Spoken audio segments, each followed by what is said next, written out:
Всем привет. В общем, я решил начать записывать гайды по персонажам. Как вы успели заметить, я решил выбрать первым героем Zoro New World, или же Zoro Time Skip, называйте как хотите. Почему решил именно его? Не знаю, если честно. Просто он пришел первым в голову. Наверное, исходя из того, что он достаточно часто попадается, особенно если играть в обычный режим, не в рейтинговый. Очень популярный пик у ребят, и зачастую, как правило, на нем играют новички и играют очень плохо. Наверное, начну какие-то комментарии по поводу геймплея, его давать, что следует, что не следует делать. Первая вещь, которую не стоит делать, это сдавать двойку в начале раунда. Я думаю, если вы смотрите мои видео, вы часто видите, что я очень сильно наказываю Зоро. Ну, как правило, наверное, 80%, если они сдают двойку. То есть в начале раунда это точно бессмысленно сдавать. Про это вообще забудьте. Любой нормальный игрок вас сразу за это накажет. Просто обычным дэшем и автоатакой. Ну или если я, допустим, буду играть за Гарпа, я вас просто поймаю на 1-2 комбинация. То есть просто красным скиллом. Про это сразу забывайте на старте. Дальше, с чего лучше, да, начинать именно? Если вы хотите инициировать, начинайте раунд с 1-2. То есть вы таким образом удивляете противника. Ну и также даете себе возможность подальше откинуть двойку. Больше спейса вы себе создаете, да, больше пространства даете себе. Делаете единицу, создаете двойку. Потом вы юзаете вот этот спел. Он очень хороший, позволяет даже не использовать дэш. Вот видите, сейчас. Видите? Вот противник решит вас поймать, а вы этим спелом просто дистанцию сократите и еще и линк сбежите бесплатно, не используя дэш. То есть это хорошая комбо, чтобы подойти. Видите, да? Это вот начало комбо. К тому, как дальше, скажем так, продолжать комбо после ресета, сейчас будем плавно к этому подходить. Сейчас я покажу еще вещи, которые стоит делать на Зоро. Про сетапы поговорим. Сейчас, конечно, для удобства эксперимента поставим линк, который мешать совершенно не будет. Вот вы уронили противника, да, выводим, получается, на это. Триггерим двойку. Все. От этого очень тяжело на самом деле уйти. Только если у противника есть какой-то захват, способный вас поймать. Ну или в крайнем случае, если это персонаж с логией, он может просто уйти. Но опять-таки у вас красный армор, и вы все еще оставляете себе шансы, чтобы просто сейвово уйти. Вы поймали, и на ресете просто халдите, да. И в тайминг просто прожимаете. Можете даже пораньше зажать. От этой штуки очень тяжело уйти, когда Зоро находится рядом. Опять-таки говорю, самый главный момент — это понимать, против кого вы играете. Если у персонажа противника есть какой-то захват, то, конечно, он просто вас схватит. Потом, что еще? 2-1. Торнадо тоже отличный вариант для того, чтобы начать атаку. Я очень люблю играть с линком Реля, потому что он как хорош для атаки, так и для защиты. Тут немного не сейвовая острота, но тем не менее, да. Вот. Включаем противника. Вот он на ресете встает. Это нам сейчас повезло. Вообще обычно, то есть противник начинает нам ломать лицо, да. Вот возьмем, например, какого-то Санджа. И сейчас уроним его. И заранее, вот, видите, он нас поймал. Бам. Это строта, вот именно сетап очень хороший для того, чтобы нанести урон. То есть мы понимаем, что нам надо дать урон. Там, не знаю, подкопить шкалу. Ну, то есть это такой, что называется, офенсив, то есть атака. Фейс-ролем, торгуем лицом, подставляемся, но при этом как бы ловим противника, и потом уже, пока он падает от вихря вниз, мы ловим его рейли. То есть вот смотрим. Вот он нам как бы в лицо дал, мы бам, и продолжим. То есть используйте это тоже, если вам необходимо добить противника или дать урон какой-то. Так, это вот два момента, да, то есть я показал, когда вы с двойки заканчиваете, как вы можете начать комбо, да, то есть триггернув вот это вот. Либо же вы можете начать комбо вот с этого, если у вас есть линк. Это может также работать и с линком Санджи. То есть триггерим. Противник нас может даже не поймать. В таком случае тоже можете этот момент следить. В принципе, время достаточно, чтобы среагировать на то, что нужно ли сдавать вам линк или нет. Может быть, вам повезет, и вы просто бесплатно поймаете противника. То есть можно сыграть более сейвово, не вставая прямо в модельку противника. То есть, вот, допустим, отсюда. хороший тоже вариант для того, чтобы начать комбо. И в принципе, если любой скилл противник проюзает, если он только не продолжительный красный, то вы его спокойно поймаете. То есть Линк вам в этом поможет, чтобы продолжить комбо. Комбо на урон, да, с расчетом на размен. Если вдруг случилось так, что у вас накопилась, да, шкала и у вас есть спешл, также можете спокойно на ресете играть от него. Повалили противника. Все, сдали здесь. У вас есть здесь спейс, можете сюда, сюда, куда угодно. Просто отрежьте путь противнику. Ну, конечно, самым лучшим вариантом на скилле противника его ловить. Вот он сейчас единицу. Юзать, все, это 100% попадание. Так, теперь стоит, наверное, сказать вообще, как начинать играть на Зоро. Можем там побегать, посуетиться. Обычно хорошие Зоро, они ждут инициативы со стороны противника и потом уже сами. Если, допустим, противник не идет в атаку, халдит, то тогда и можем, в принципе, инициировать. Но сейчас я покажу примерно, как это должно выглядеть, да?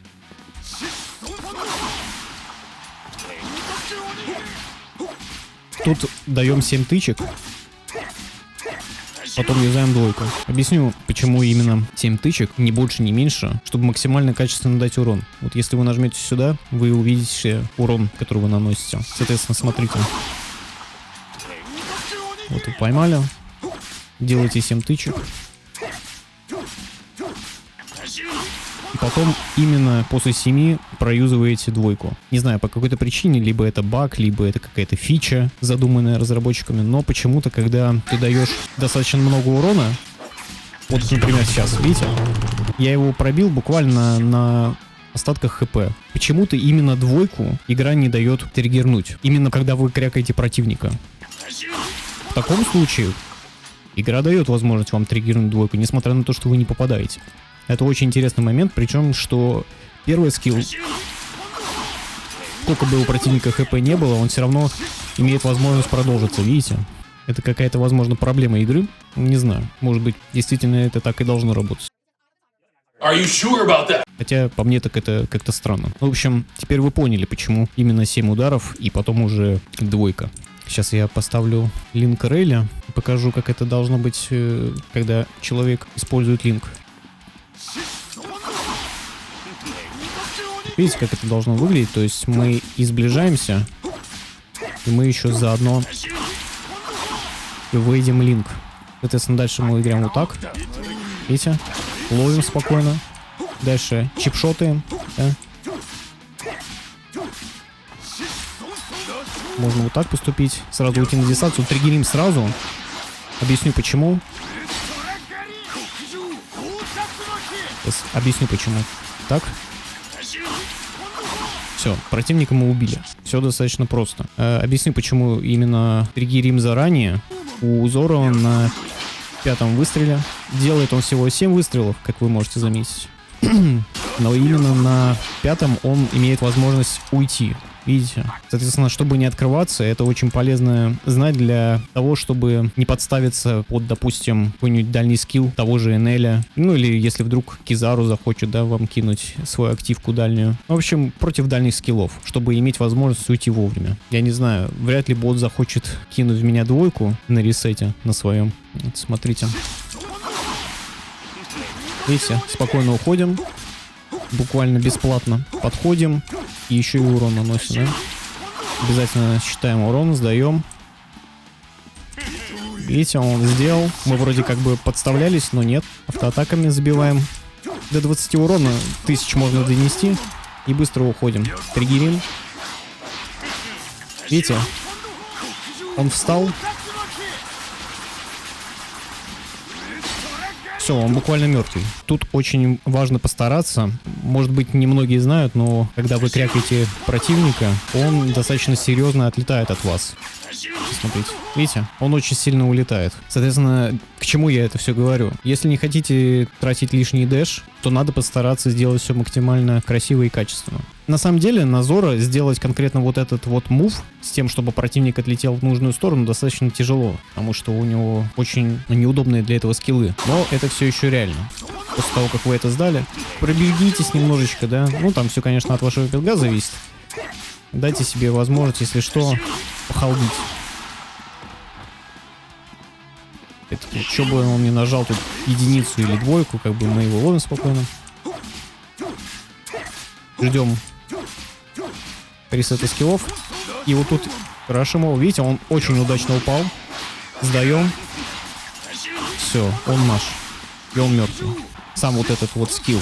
Он, в принципе, не столько нужен для того, чтобы какой-то урон нанести, а чисто, чтобы заставить противника двигаться, ошибаться, подставляться. То есть к тому моменту, когда мы уже начали настрел вот этот, да, у нас уже 5-я там атака идет почти, и мы оставляем себе возможность, поскольку у нас уже откатилось все, просто отойти в сторону и кинуть двойку. Тут еще, в принципе, все зависит от вашей реакции. Если вы кинули двойку и вы не попали, просто вот промахнулись, отошли, и у вас еще активка есть. Можете вот такую многоходовку делать. Несмотря на то, что он как бы мечник, конкретно вот эта версия Зора, она говорит тебе о том, что на нем надо играть издалека. То есть ему наделали скиллов, которые позволяют это просто делать. Так, наверное, еще стоит сказать о том, что делать, если вы вдруг промахнулись всеми скиллами. Если, допустим, произошло так, что вы не попали двойкой, то, скорее всего, возможно, на вас будет выпад. То есть, соответственно, промахнулись с вторым скиллом, смотрите, если противник идет пушить, то, соответственно, прожимаете этот скилл. Да, старайтесь это делать все-таки на реакции, вот, допустим, на единице, даже если он единицу производит. Давайте попробуем. Ждем. Ага, вот. Все, видите? Красные скиллы этот спел перебивают без шансов. Вот это продолжение, оно имеет приоритет над всеми красными скиллами, поэтому его используйте как можно чаще. Ну или же, как я показал на ресете, да, на восстановлении противника. Если же противник замешкал и он бегает до сих пор где-то там в дальней части арены, у вас есть хорошая опция, да, достаточно размашистый скилл, чтобы просто его поймать. И вам как бы в этом случае даже не обязательно подходить к нему, понимаете? Вы можете из этой части арены просто пульнуть в него, и вы попадете, понимаете?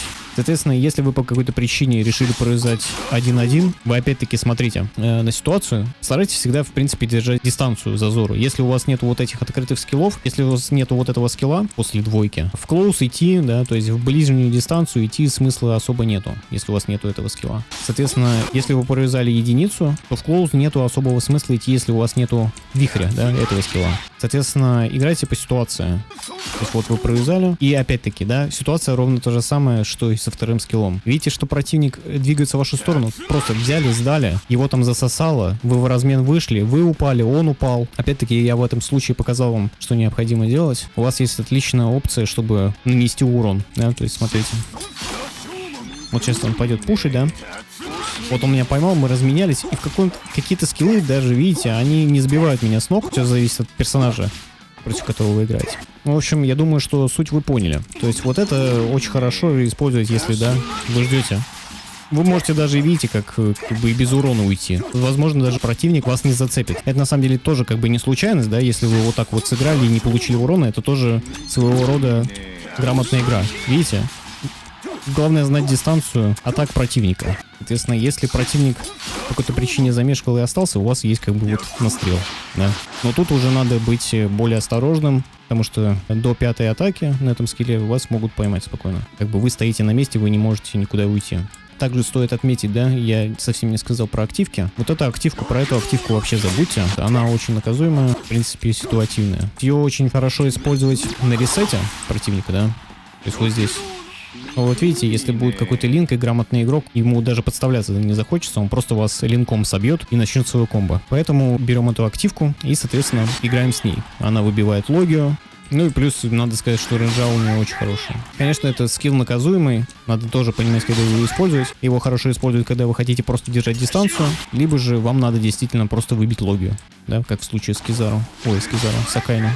Автоатаки у Зора, в принципе, сами по себе неплохие. Вообще, вы можете себе позволить, если вы хороши в том, чтобы ловить противника, и у него нет линка, чтобы лишний раз не тратить скиллы, просто дэшитесь. Посмотрите на это восстановление. Вы буквально можете после второго удара забежать противнику за спину.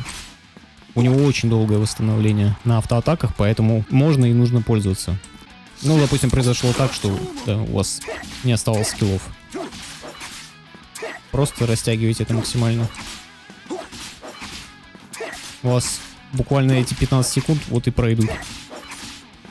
Если вам необходимо выдержать какую-то паузу, то вот можно использовать просто автоатаки. Ну, касательно ульты. Ульта, посмотрите, какая у него, кстати. Ульта у него бешеная, очень большой радиус. Доходит до того, что вы можете вот так зацепить противника, смотрите.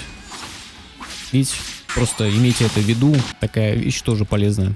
Что хочется отметить, сейчас будет такой трюк, который вы, наверное, нигде не видели и нигде вам его, как говорится, не покажут. Но дело в том, что у Зора есть странные хитбоксы на первом скилле. Сейчас я продемонстрирую, как это работает. Ну, можно даже вот здесь, стоя здесь. Смотрите, что я делаю. Видите, в чем дело? То есть ему не обязательно вылетать куда-то вперед для того, чтобы задеть противника. Чем хороша эта опция?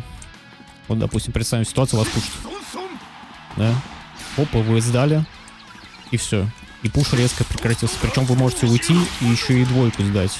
Опций тут очень много дает эта вещь. Увидел я это, когда играл против одного из Зора в ранкеде. Не знаю, сделал ли он это специально или у него получилось это случайно, но суть такова, что буквально он вот так вот меня поймал, когда я к нему подходил. Ни разу не видел, чтобы кто-то это применял или вообще даже подозревал об этом. В общем, вот такая вот фича, очень полезная, когда вам необходимо просто избежать пуша. Смотрите, чем это хорошо. Я объясню, почему именно вот этот способ лучше, чем делать это вперед. Вперед, да, делая, вас могут ожидать. Допустим, вы играете против Кизару, который ждет ваши единицы. Вы используете скилл прямо ему в лицо, и он вас ловит на контру. Как бы он ждет от вас атаки. Вы мало того, что делаете ее в другую сторону, заставая его врасплох и, возможно, не давая возможности среагировать. Вы также, в случае, если противник действительно успел среагировать, оставляете себе возможность сейвово уйти. То есть в сторону, да, то есть вот он бежит к Кизару, вы взяли в сторону и ушли. То есть вот такой вот прием классный. Теперь вы про такую фичу знаете, и, возможно, большинство из вас смогут более надежно и интересно отыгрывать на Зору. В общем, я считаю, что Зора, конечно, может играть в офенсив, да, то есть в атаку, быть инициатором, но я думаю, что все-таки интереснее использовать его именно как контратакующего персонажа. Смотрите, сейчас он бежит просто и все, и мы его поймали. Ну прикольно же, согласитесь. Так что, в общем-то, пользуйтесь. Давайте глянем, как это может быть использовано в реальном бою. Конечно, все ситуативно, и надо понимать, что в моментах, ориентируясь только на это, вы будете просто наоборот только проигрывать, поэтому действуйте от ситуации.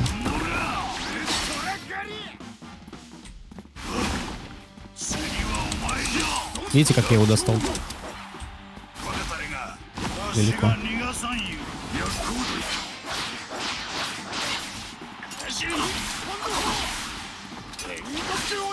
Уронил его по какой-то причине. Отошли. Роняю я очень много.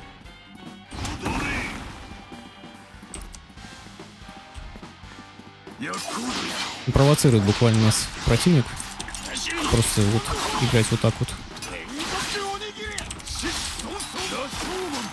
Все, и давайте попробуем то, о чем я говорил, да? Вот видите, мы его вообще фришно поймали. Еще и от этого уйдем.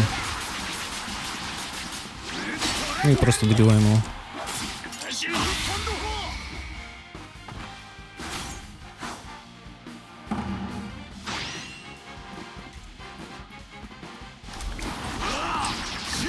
Ой, задел он меня каким-то образом чудесным. Сейчас будет в логию, скорее всего, ходить. Забайтим его. Ага. Да что ж такое? Это из-за пинга, ребята. Это исключительно из-за пинга. Мы должны были его спокойно поймать. Но, к сожалению, произошло то, что произошло. Ага. Отлично. Очень много скиллов мы сейчас потеряли. Ну да ладно.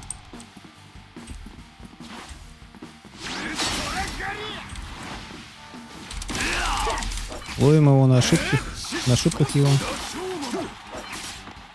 Оставляем опять. И сейчас сделаем ровно то же самое. Посмотрим, как он сыграет.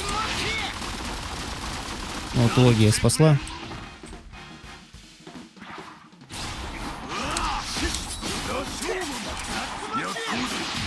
Ну, достаточно легко получилось, да, у нас его. Тут вообще не стесняемся, как бы у нас очень много шкалы.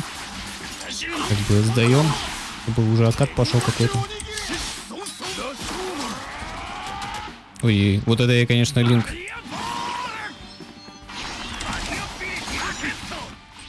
Окей, успею? Ага. Видите? Видите, о чем я говорю?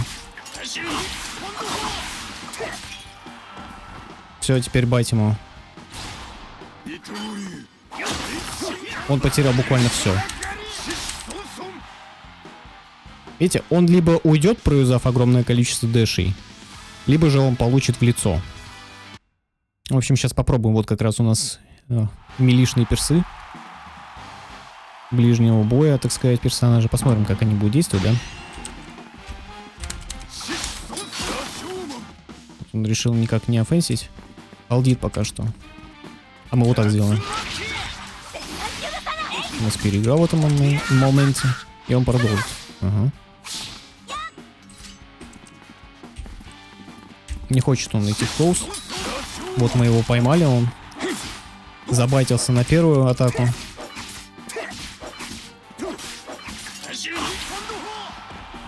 Сейчас ошибка.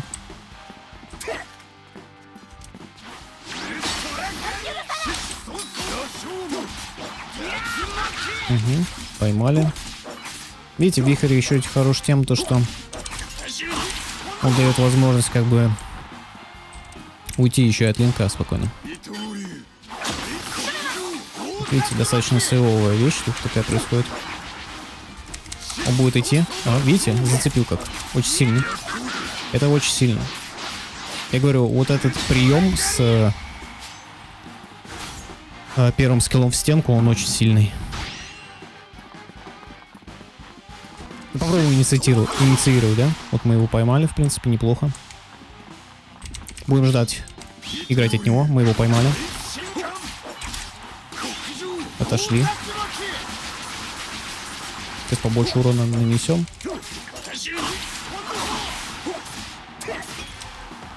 Есть у нас возможность издалека просто плюнуть в него. Он не будет ожидать. Ага. Тут можем себе просто позволить урона поделать. В принципе, это не наказуемо. Чтобы сейвово сыграть, триггерим просто двойку и все. И ловим любой его выпад. Ну, или не ловим. Тут уже, конечно, от вашей реакции зависит. Но игрок хороший, он именно ждет. То есть мы видим, что это может работать и против хороших игроков. Вот так сыграем. Тут у нас есть настрел. Закрываем этим. Любой выпад. Отходим. Тут как бы я по какой-то причине второй раз не поражал, но ладно, ничего страшного. Вот, кстати, вот сейчас ошибка была. Видите, тут надо еще понимать, сколько секунд КД. И он нас тут добьет. Ну, наверное, как-то так. Спасибо за просмотр. И всем пока.